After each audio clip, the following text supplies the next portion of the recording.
what we'll do first is kick off this AMA session with some really important rapid fire questions.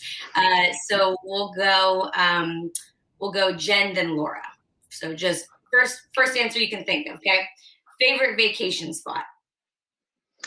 The mountains. Okay. Hawaii. Great.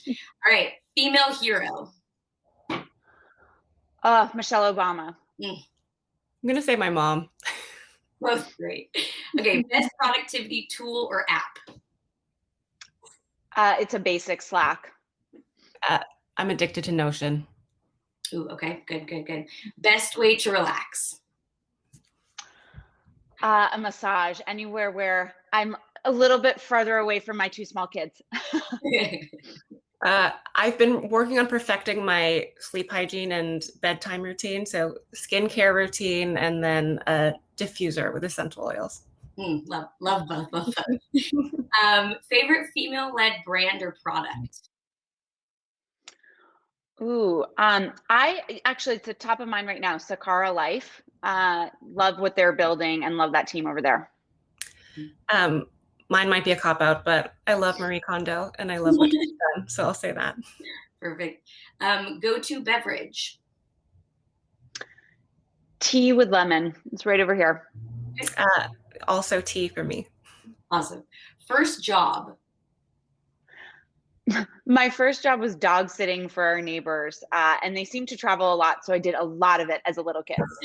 That's great.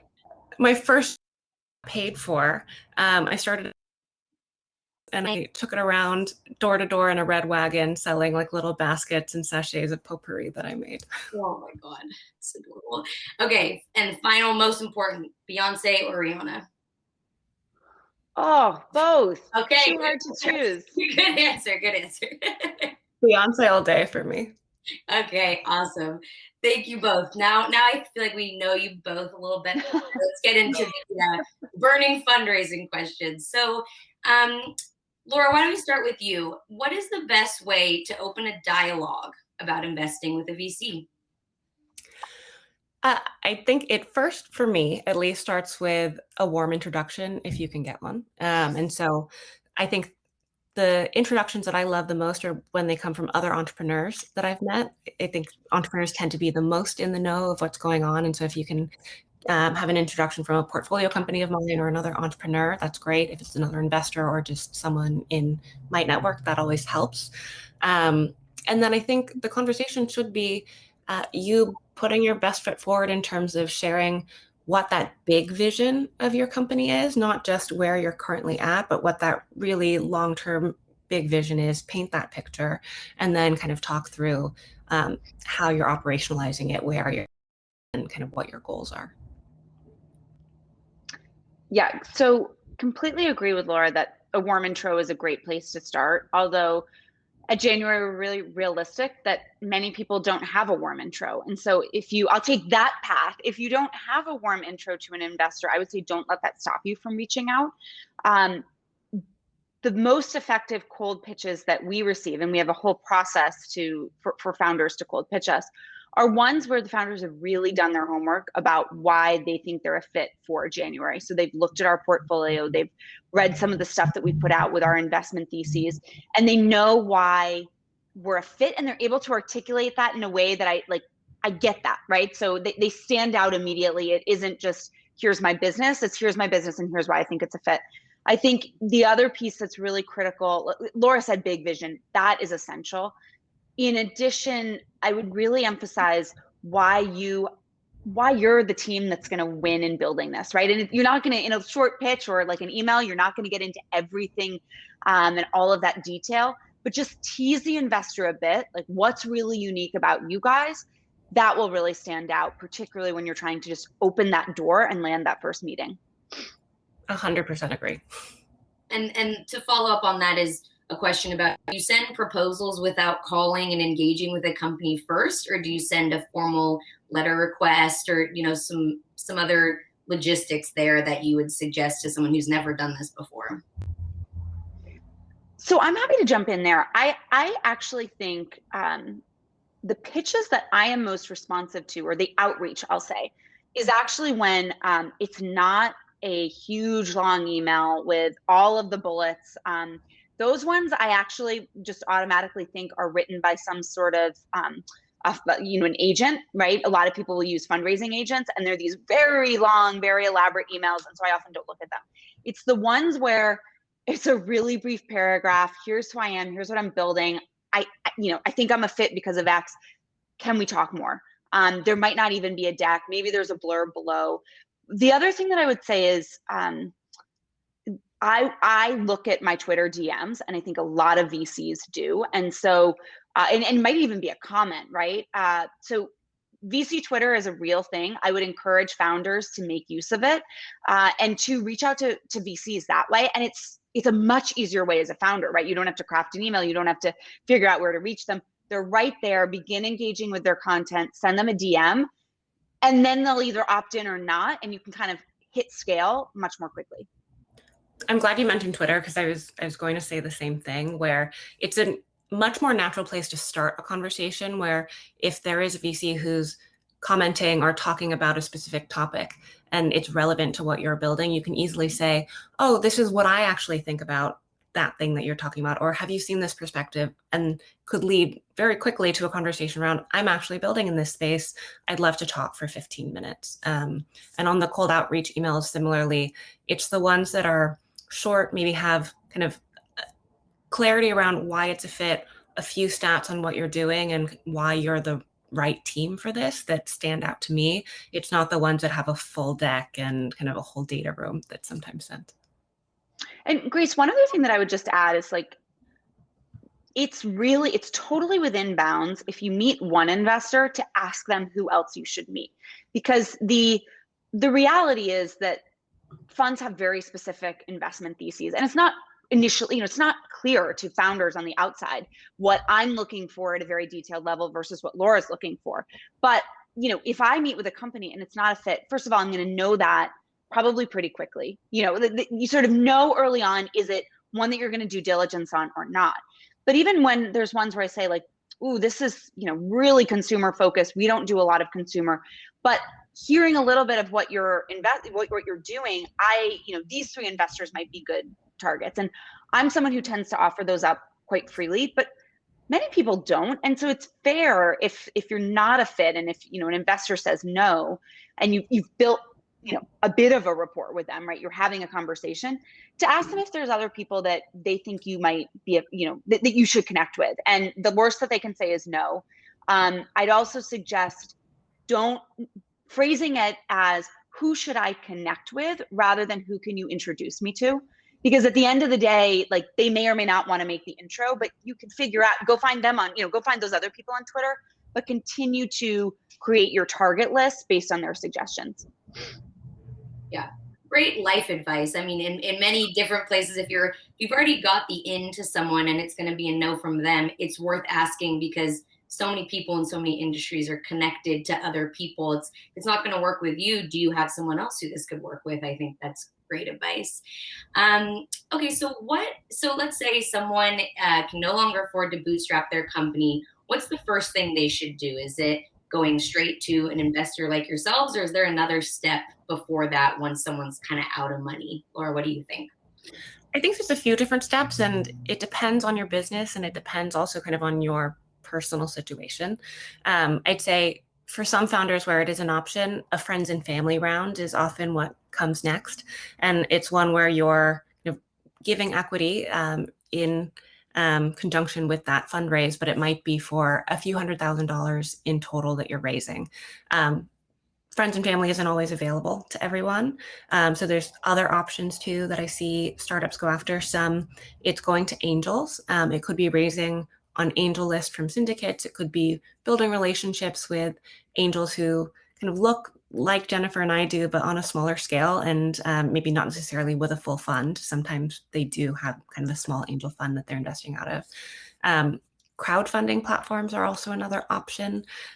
There's platforms like Republic and AngelList also, or I think that's the one associated with AngelList. And there's a couple others that I'm blanking on at the moment, but crowdfunding is another way, especially if it's a consumer product, I think those tend to do quite well on crowdfunding platforms, and another way to extend your runway and your cash position while doing it in a way that builds your brand amongst kind of the people who are already fans of it. Yeah, I would say, like, as Laura mentioned, a lot of the options at the early stage. And the good news for founders is that there has never been more funds and capital at the early stage. There's just been an explosion of options, and there's the solo capitalists, there's the operators who have a rolling fund. Like, there's just a lot of options. But I would say, actually, before even getting there, it's important for founders to think of, basically align their own incentives with the incentives of their capital.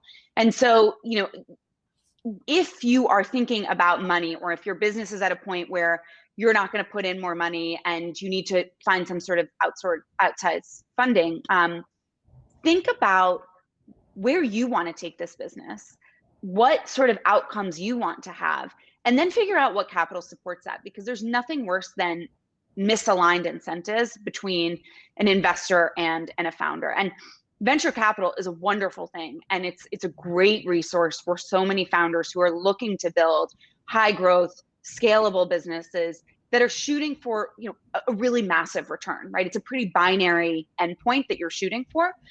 I talked to a founder once who, I asked her, "What's your ultimate vision for this company?" And she was building in the manufacturing space, and she said, "I can sell this business for $30 million in 5 years." And she had all the comps, and I was like, "That's great. That is not a venture outcome, right? And your investors are never going to celebrate that outcome. But if you can build that business and own 70 to 90% of that business, like, that's a great outcome. Take that all day." So I think it's important for founders to start with the endpoint that they personally want to shoot for and what type of business they want to build, and then match it to their capital source. It's a great point. I saw a question in the stage chat around, is crowdfunding considered a negative signal or a last resort? I think it's very dependent on the type of business that you're trying to build, because there could be a business that you're aiming to grow into a $10 million business or $30 million business where crowdfunding could be the only step in terms of raising capital that you need, and that could be a great opportunity. There are some cases where in venture, if your plan is to go and raise significant amount of venture capital and scale at hyper growth, crowdfunding might be a slightly negative signal depending on when you do it. There's still plenty of companies that do it and continue to succeed, but I do think it's a question of your vision and what you want this business to look like, to Jennifer's point. Let's move into, okay, so a founder has gotten the connection to an investor, and so now what, right? What is the one thing you can do to stand out when you're applying for funding? Laura, do you want to start us off? I don't know if there's one single thing for me to stand out, but I will say the way in which you present your business is really important. Not just what you have in the slides, but it's the way that you talk about it. It's the way that you present yourself. And Jennifer kind of spoke about this earlier too. A lot of what founders are looking for, or investors are looking for, is this the right person to be starting this business, especially at such an early stage? And one of the things I always kind of ask in reference calls when I'm diligencing a founder is, what's their superpower? It's kind of this question that I'm asking in the back of my head. Is it that they are really incredible storytellers? Are they really great at hiring? Are they product visionaries? And the more that you can kind of put that superpower forward, I think it helps to define who you are, right? There's no one single thing that you have to be amazing at, but there should be something that you can present where it's, I really know this space incredibly well, or, I've built an incredible team. So for me, that's kind of one of the things I really look for. Yeah, I agree with Laura about like the why you piece, right? That's a key piece to have in your pitch. And I think it's a key piece that often founders don't spend enough time on, because one, maybe they're, and I think this is like a gross generalization, but I'll just throw it out there. I think women often they're not as self-promotional as men. So like step into whatever self-promotional space you're in. But also founders are closer to it, right? You would sort of assume that your resume speaks for itself, your LinkedIn, that people know what you've done, but don't make that assumption. I think the other piece that Laura touched on that I just want to underscore is really, it goes back to that biggest vision piece. So we invest at the pre-seed and seed stage. And this is something that is really tricky to do, because when you're going out to raise your pre-seed funding, you generally don't have a team. There may or may not be any product built. Like, it's really scrappy days. And I saw in the chat some people saying like, I can barely make ends meet. Like, so it's all scrappy, all hands on deck days. The reason that you're raising capital and sort of the reason anyone's going to invest is that larger vision. And so it's important to take yourself out of the day-to-day of where you are now and really make sure that you get across that largest, biggest vision. I'm sure that everyone here is like ambitious. They have massive ideas. Bring that to the front and know that like that big vision assumes that you have every resource you could ever imagine. You raise all the capital in the world, you hire the best team. Investors, like on our side of the table, we always give a haircut to the biggest vision, right? Because this is uncertain and they don't have any resources today, and maybe some of their assumptions aren't going to hold.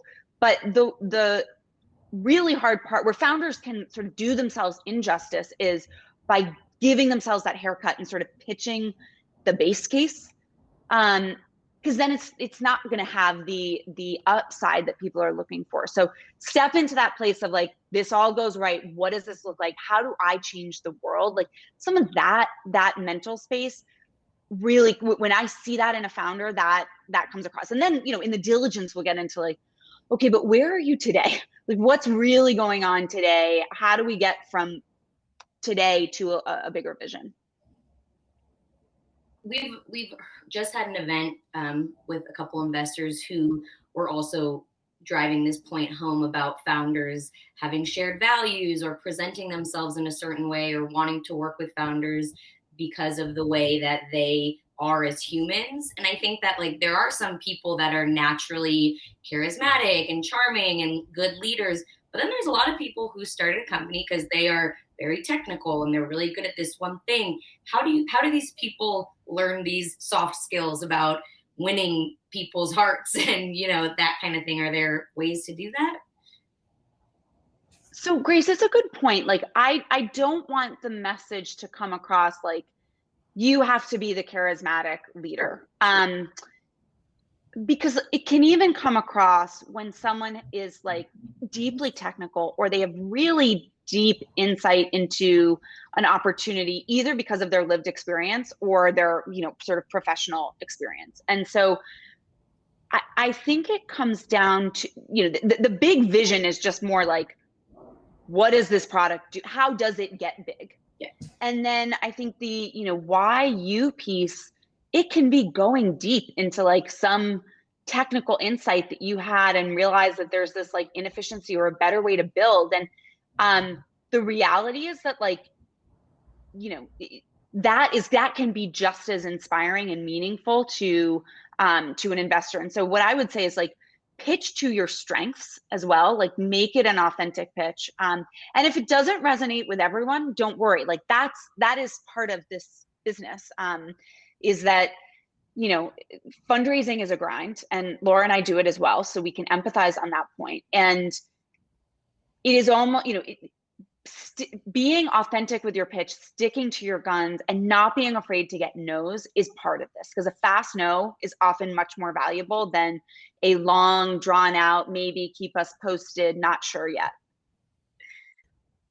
I think Jennifer's commentary is a much better way of saying kind of what I was trying to say about that superpower. It should be authentic to you. It doesn't have to be you being a really charismatic storyteller necessarily. Your expertise or domain knowledge or your technical ability could be that superpower, and it should come through when you're talking. And part of what I'm looking for is authenticity in the way that you present that, because I'm also thinking about, is this someone that I can partner with for many, many years? And is it someone that I trust and someone that I believe will be authentic with me and forthcoming and transparent in both the good times and the bad times of the business, because every business has it. And part of the fundraising process is a little bit of dating, where it's not just dating on, is my business hitting the right metrics or having that big vision? It's, figuring out the right fit between you and your investor. Great.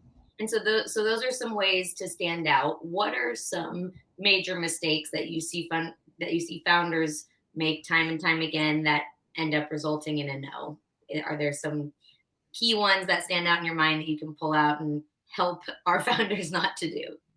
Jennifer, do you want to start? Yeah. So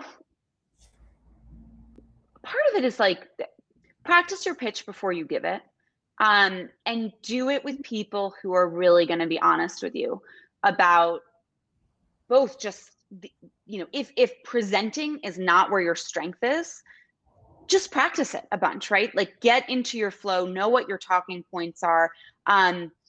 Zoom is, I would also practice your digital pitch, right? Like, work the kinks out of your Zoom setup. One of the things that I think is an underutilized piece of being virtual is product demos. I wish every founder would give us a product demo if they have one. So like, just test all of those kinks out. And then also with people who are going to press you on your story and your content. It's clear when founders have worked on their pitch, and it's clear when founders are kind of, still in that process. And that can reflect poorly, because sometimes it's not clear what a founder is pitching. The other thing that I would just say to founders is, a lot of founders will have informational meetings with investors before they're actually fundraising. And that's a very common tactic, and it can work really well to, put together your target list of investors, kind of generate some interest before you formally are raising. But just remember that any interaction that you have with a VC is part of that evaluation process. And so I don't see it happen a lot, but there are some times when founders, like, it's not a formal pitch meeting and they're doing things that I'm like, oh wait, but this does inform my overall opinion of you and what you're building. So just know that even if you're not formally pitching, like, it is still part of the way that you're building an impression with an investor.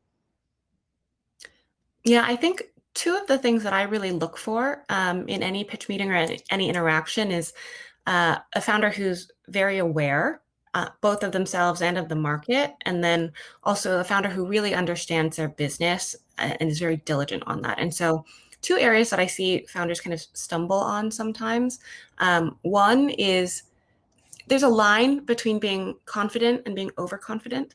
And sometimes founders will really dismiss a lot of the risks that exist in the business or the competition that exists. And as an investor, I know all of those things will be there, and I want to hear from the founder they're aware of those things, they're thinking about them, rather than just saying it's not an issue or, there's no one else in the market, because that's almost always the case.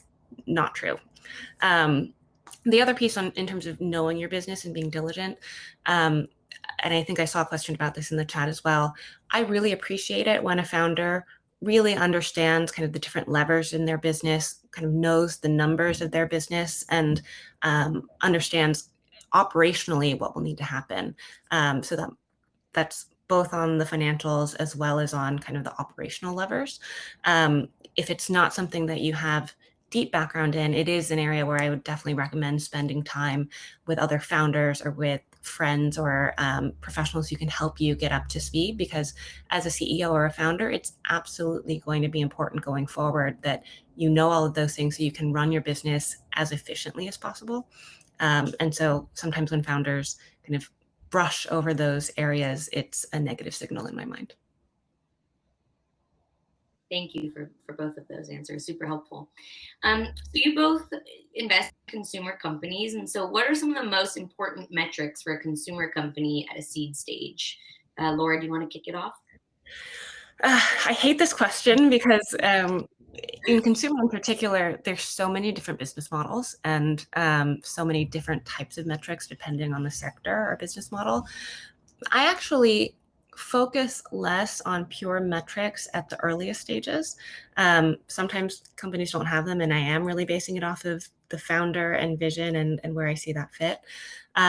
But when there is a little bit more traction, the main things I'm looking for are indications of product market fit. And so that could be based on the number of users or downloads you have. It could be based on transactions and repeat rates.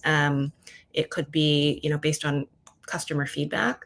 And again, I'm not looking for a certain threshold in terms of revenue or users or engagement, but I am looking for momentum. So I'm looking for, month over month increases in those, and figuring out what the specific KPIs are to each business, because oftentimes they will vary. I want a founder who really knows what those KPIs are and what that perhaps unique KPI is for their business, and see them tracking it maniacally and seeing it continue to progress up and up.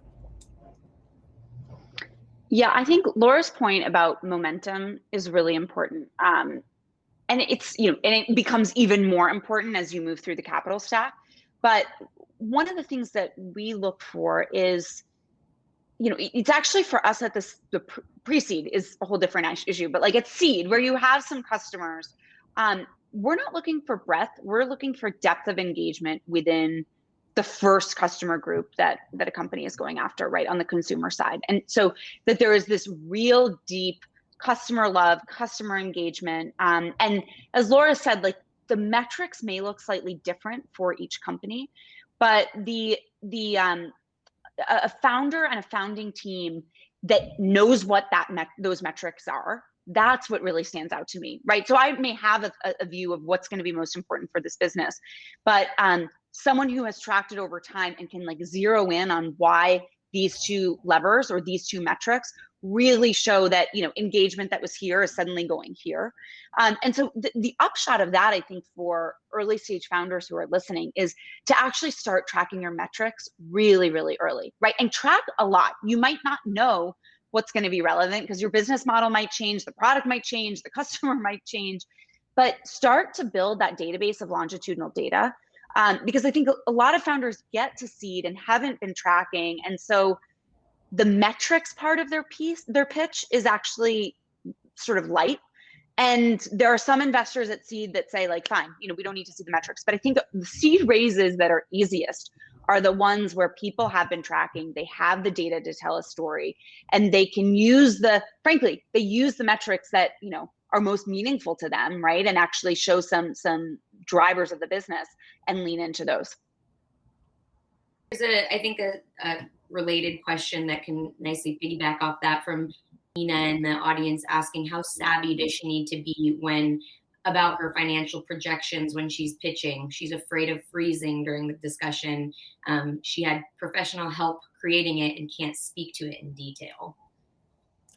Yeah, I think that gets to the point that I was making earlier, where it is important that you're able to speak to it. And even if you had someone work on it with you, spend time with them, have them explain how exactly they built this.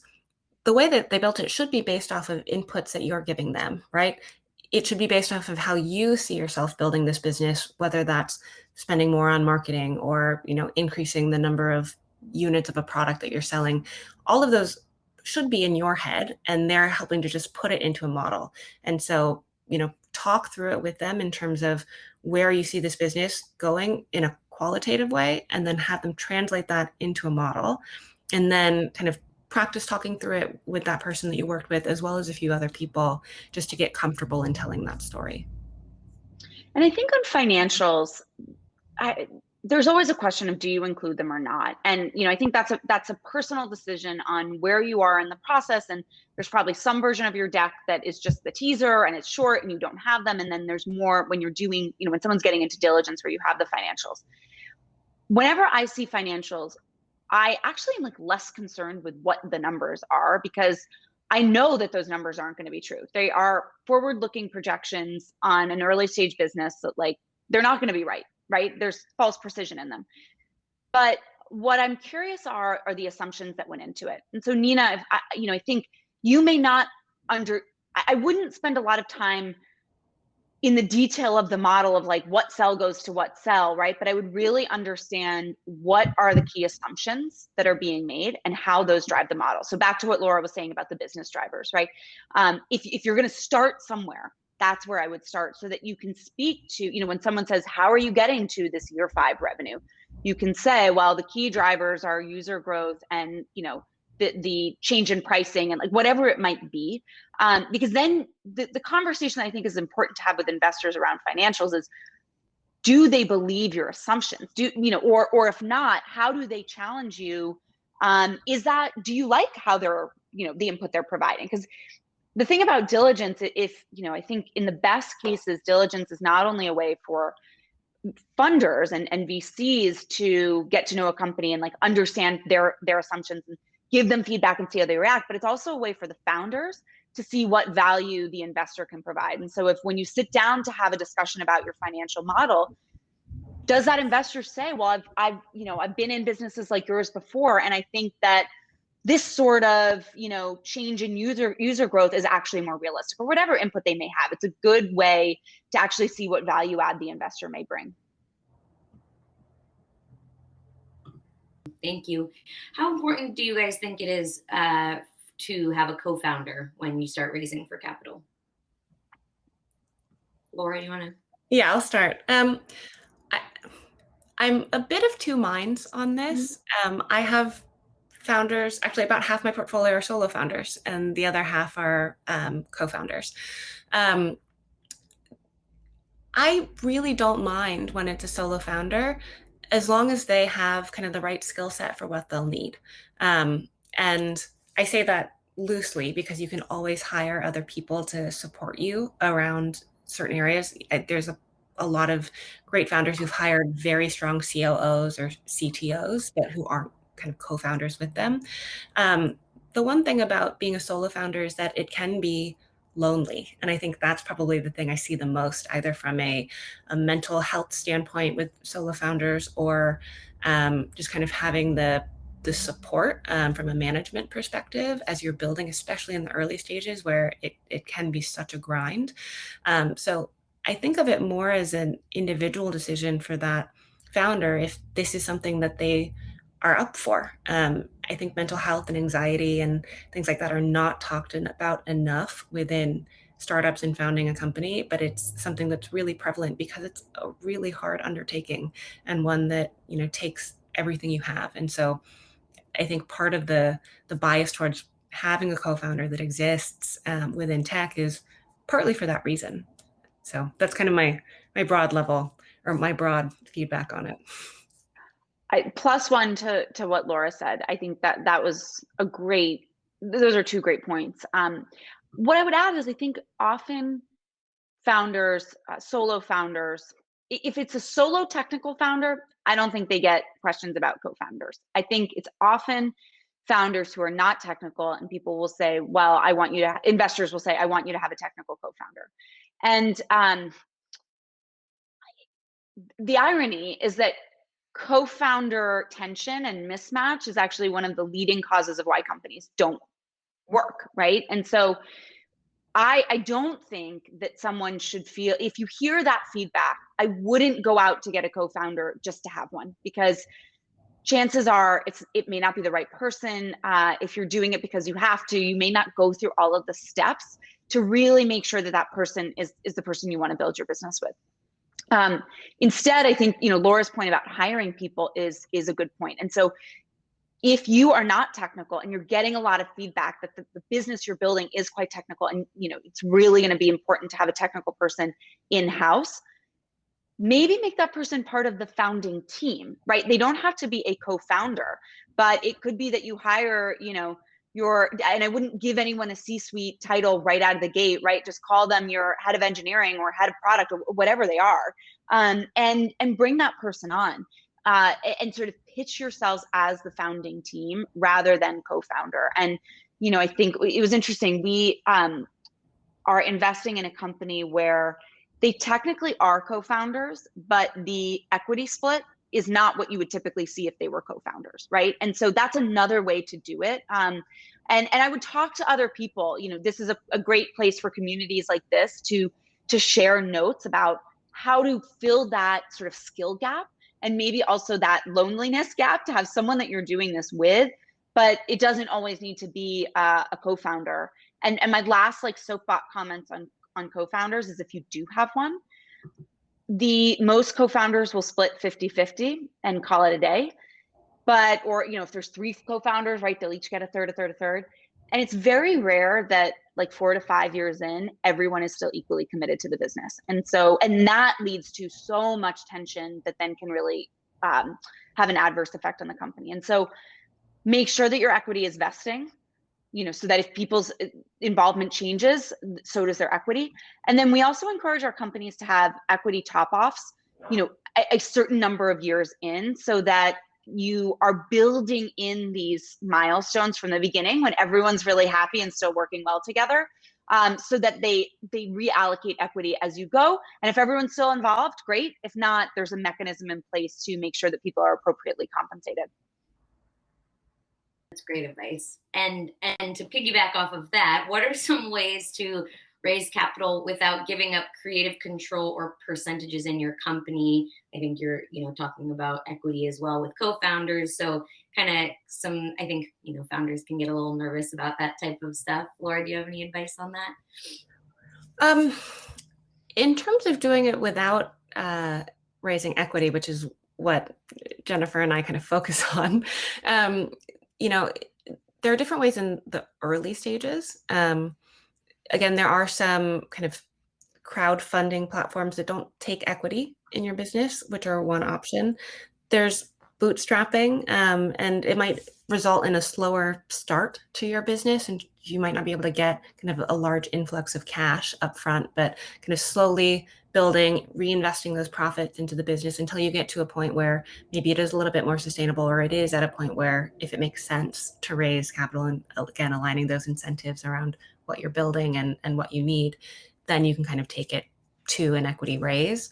Jennifer, I don't know if you have other thoughts on other creative. Yeah, the other thing I would just say is we're seeing more and more like debt-based financing or royalty-based financing, which is an interesting, I think it's a really interesting model, particularly for people that are going to build businesses that cash flow. So the way that it works is it is more of a debt-like instrument, and you get the capital up front, and the debt is paid off out of shares of the revenue, right? So the incentives are very much aligned when the lender gets paid off as the company is starting to make money. Again, that's right for some businesses, but I think for people that are looking for venture capital, you have to get comfortable giving up some of your business. And I think that's where it's important to make sure that you're working with investors that you really trust, where it doesn't feel like, ooh, I'm giving up control. And like, the fact of the matter is, you know, your first investors that you bring on, they're not going to have control. You know, they're not taking 50% of the company out of the gate. There's some governance, but it's not control. So really just work with people that you trust and respect. I think, and that will alleviate some of the anxiety about having someone else own your company. Thank you. What's the best way to seek funding for a technology that is emerging and not very well known? You want to go for it?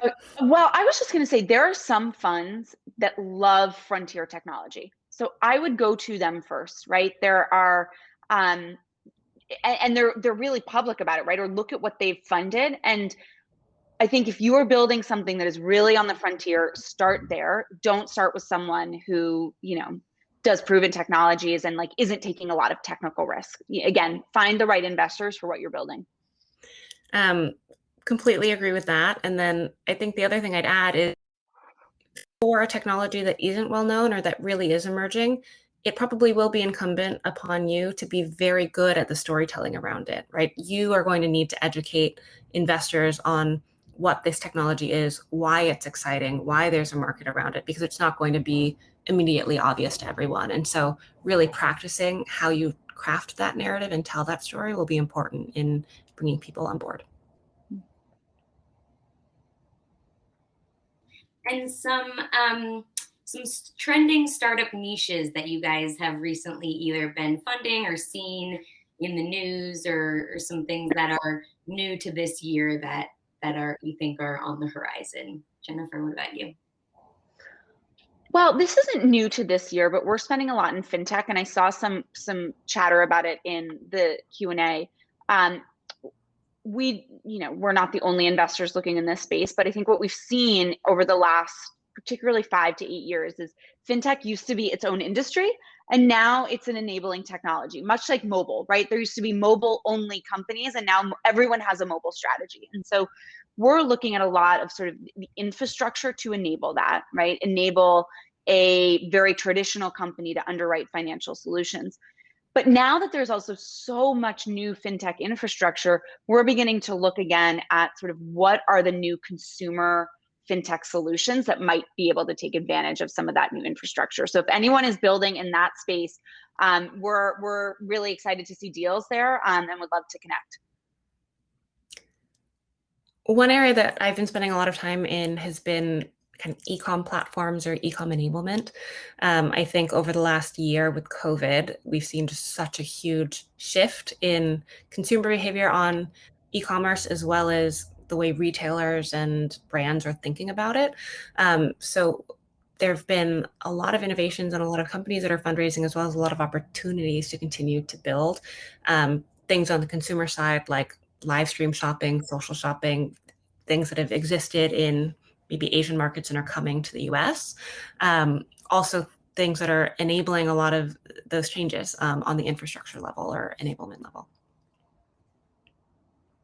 And to wrap it up, just because this is a female-focused event, what's one challenge that both of you have faced as being a female investor, as well as some of the female founders that you've worked with and some challenges that they've shared with you, and some ways to combat that, and things for founders to keep in their back pocket when some of these things arise? What about you, Jennifer? Oh, this is like a hard one to wrap up on. I mean, I've been investing for almost 10 years now. And I will say, like, when I first started, there wasn't anything like this where there were like 2 female investors on a panel talking to all female founders. My first LP meeting, someone referred to me as a Girl Friday, which, I had to Google it, but I saw every man in the room flinch, and I knew that I did not want to be referred to in that way. So, I'd say, like, and I think our founders face this a lot, right? Our female founders, which 90% of our portfolio have female founders. It's just like often being the only, right? Or, people will often assume that we just do consumer brands, and they'll send us, like, I have one person who keeps sending me only femtech deals. And it's like, we like that, but I don't need, do you have anyone else to send these to? Like, we also do enterprise software. That's mostly what we do. And so I think a lot of it's just battling sort of people's on the surface assumptions. And I'd say the same thing goes for founders. And my solution to dealing with it, and we see it in our portfolio, is really building community with other women who are going through what you're doing, and finding that strength and solidarity. Yeah, I think that feeling of being the only is one that resonates with me. And as I speak to many of my kind of female founders and CEOs, it's one that resonates with them as well. The point on community is one that I tell every founder, but in particular female founders. The importance of community when you're building a startup is huge. There are so many small issues that you'll come up against that other founders have gone through before, where it doesn't end up having to be a big deal if you have a community that you can go and ask, how did you solve this thing? What did you do when this HR thing happened? Who do I talk to for this? I think that's just an easy place to start in building out that community that will help you build faster. The other thing is, anecdotally amongst my portfolio, the female CEOs that I have and founders ask for less than the male founders do. And I think there's also research that supports what I'm seeing anecdotally. I have male founders who text me all the time, hey, who's the best growth marketer you know? Or can you introduce me to this person? Maybe 50% of the time I have like a real concrete answer or introduction for them, but it means they're getting a lot of those resources. female founders maybe ask, a fraction of that and are getting 100% on it. But, be willing to ask for more, both from your community, from investors, from the people you know. If you're building that type of community, I think you'll have just an outsized level of support that is needed as you're building these companies in the early days. Amazing. What a great way to wrap up. I've really enjoyed speaking to both of you. I think our audience has learned a ton from both of you. So thank you again for joining us today and spending your time. And we hope to chat with both of you soon. Thank you so much. Thank you.